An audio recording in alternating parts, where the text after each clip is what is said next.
Hey guys, well this evening I was about to do a solo lesson and my low E string just snapped.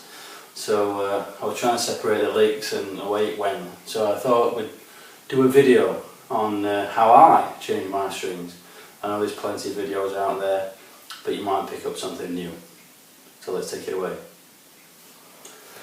Firstly, I've got a D string. So I'm sure I'll just skip through this part.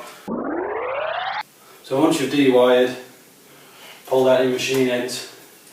What we want to do is we want to snip off the ugly end, the one that's all coiled up, because we don't want to pull that through the body of the guitar and either get it jammed, tangled, or worse, scratch a nice finish.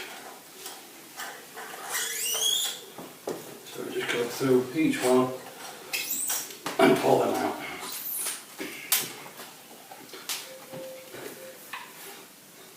Now some of you will know me, well, I've not been around for a while, and therefore my guitar playing has also been slacking. So what I did notice on my nickel plated fret here, I've got a little bit of green tarnish on each fret. Nothing to worry about, it's just a build up of sort of like oxidisation. So what I've got with me here to clean that, you want to tape up to protect. You can either use some really fine wire wool, the finest you can get, furniture sort of polish, wire wool, or Brasso, toothpaste might even work, usually because of you've got a bit of abrasiveness in there. Or I've got some, over in the UK, some Autosol, which is just a really gentle chrome sort of metal polish for anything, brass, copper, something like that. But what you don't want to do, especially on a maple neck, is get any of it, because as soon as you touch a bit of metal with this, you've probably seen it with the fast fret when you're polishing your strings, the metal and the grime comes straight off and you don't want to get it into your grain, especially if you've got like a rosewood neck. Alright, it's darker, but your grain's more coarse, and the paste will get in there and it'll be really difficult to get out without a soft sort of toothbrush and spending time cleaning. So it's really worth going down each fretted area and taping off. So I'm going to do that now.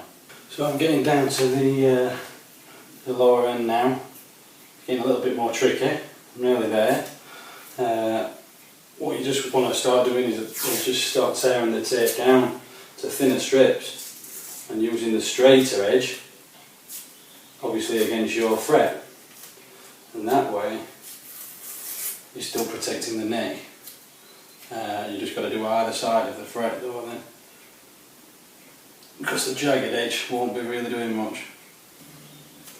What I did want to mention as well is, normally I wouldn't take all the strings off,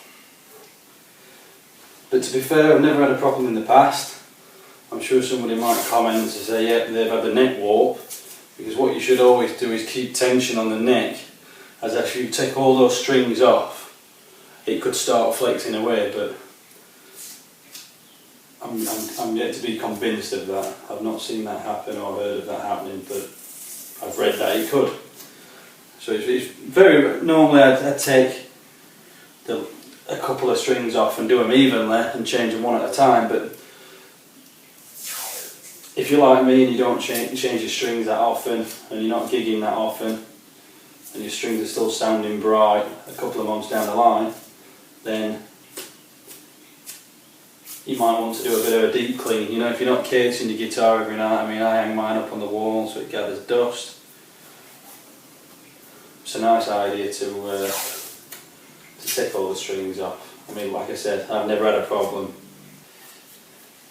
So we're there. So all I've got is just a normal household duster, a little bit of metal polish, and I'll go down each fret and we'll see, we'll get rid of this green gunk, and hopefully that, don't need much on, just a little drop. Rub it in, use your nail within the rag, and already you can see the difference, especially on my finger. I know you're all way over there. I will set my other camera up shortly. So as you can see, the dirt's already really going in to the masking tape. I've got some wear there on the frets. So what I'll do now is I'm just going to go down all the frets and give it a nice good polish. Right, so I've peeled the tape off, and I knew this would be the case. It's protected the maple neck perfectly, the fretboard, but I've still got, obviously, the thickness of the tape where I didn't get into the corners so much. I've still got a fraction of green. Now, you can see how the difference and how shiny they are now.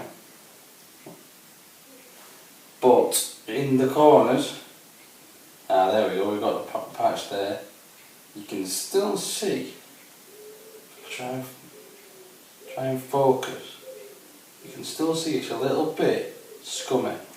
Now what we can do there is, what I've got is I've just got a little toothbrush, and what I'll do is I'll just brush into that corner. Now hopefully you can see it's just starting to get rid of it. I don't want to put any brasso on there or any metal polish, because I'll just be scrubbing it straight into the fretboard as well. But that is slowly getting rid of it. Okay, now I've gone down the edges of each fret now with a toothbrush and got really into the corners, and then I just literally got my nail inside the polish cloth and really dug in there and give it a final polish, and I'm pleased with the result. So what I've got here, normally I use fast fret or some lemon oil, or I've even used normal furniture polish, orange oil, to really seep into the neck. Do have some research and do what's best for your neck of guitar, but what I've usually used, or sometimes use, is just normal household. I've got nourishing furniture polish here, ideal for most furniture services, and it's got beeswax in there, nourishes and enriches, removes dirt, dust and finger marks, lightly polishes, it says there. Now you can't argue with that, so we'll give it a whirl.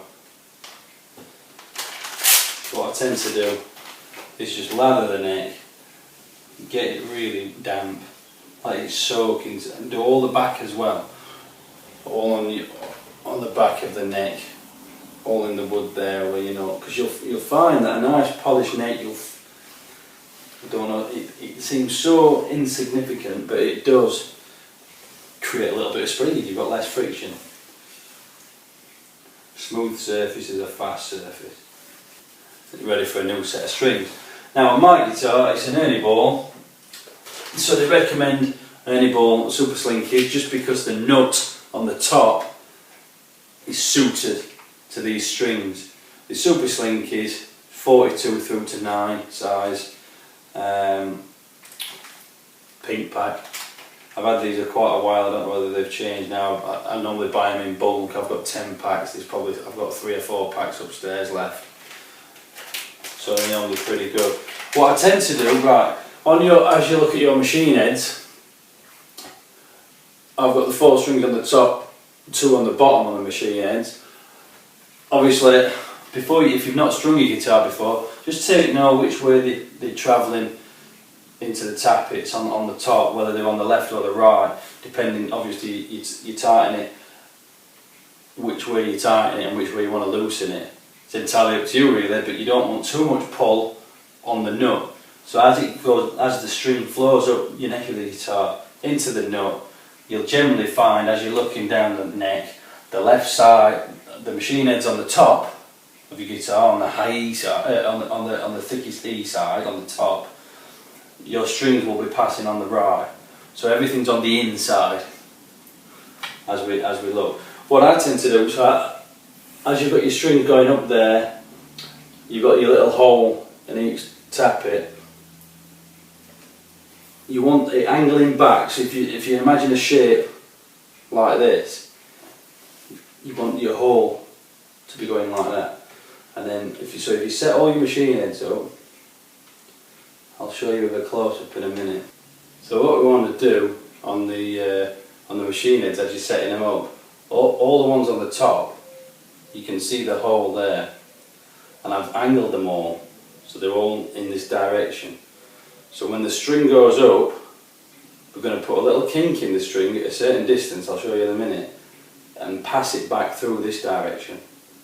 And as it goes back through, we're going to kink it the other way, so we've got like a little zigzag. You can imagine your string going up, back down, and then we kink it again up that way. And then the bottom ones, what we've got, the bottom side, you want your strings passing up through the nut. The hole wants to be prepared, lining back down. So you're literally going not 90 but 45 degrees back, and then we kink it. So we've got a little Z going on there. Up there, and on this one we're back down and up. I'll show you what I mean when we get onto the string. So I'll just choose the thickest string. We'll just do one string, that's all I need to show you. And then you can crack on with the rest. So once we've got the string nicely seated in the bridge, I want to just take it down to the top of the knot, just rest it in there, and then what I tend to measure, maybe a little bit less for the E string as it's thicker. If you're on acoustic guitar strings as well, maybe do 2.5 fingers. But that's what I'm going to do. Otherwise, it depends on the size of your machine heads on how it wraps around. But what you want to do is stretch the string taut all the way along there, drop it in the nut, and then just as we're on the top of here, you want to measure. Let's just get that right, get the angle right. You want to measure 3 fingers, or like I said, 2.5. And then just drop your nail in there. I'm just going to go a touch shorter, maybe two fingers. Drop your nail in there and produce a kink. And kink that string with your nail. So I've got a little bend there, look. Maybe a bit tighter than that, it's a bit awkward holding the camera. And then what we're going to do then is, as you know, like I talked about before with the zigzag. There we go. It's a bit awkward when I'm looking through the camera. So you bring it right down to the kink, and then we kink it back the other way, so we've got that little Z shape. Now, we know it's right when we can get the guitar and literally pick it up with the string without it slipping out, you see? I'm actually picking it up there with the string. Not even touching.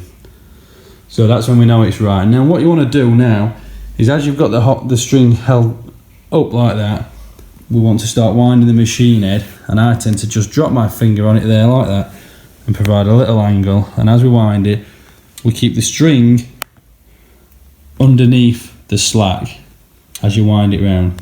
So I'm just going to do that now. Okay, so what we've got there is a nicely wrapped string. I actually had to do 2 fingers, I readjusted it because it was a little bit thick. But usually from here on out it's 3 fingers past your machine head.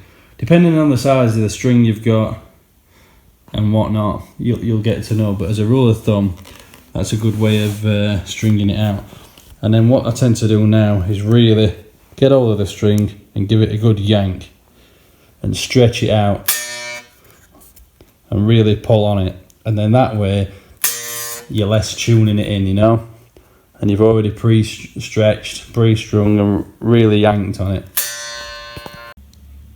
So I've just come to do the B string on the bottom end of my guitar on the headstock, and again it's a little awkward to see it small.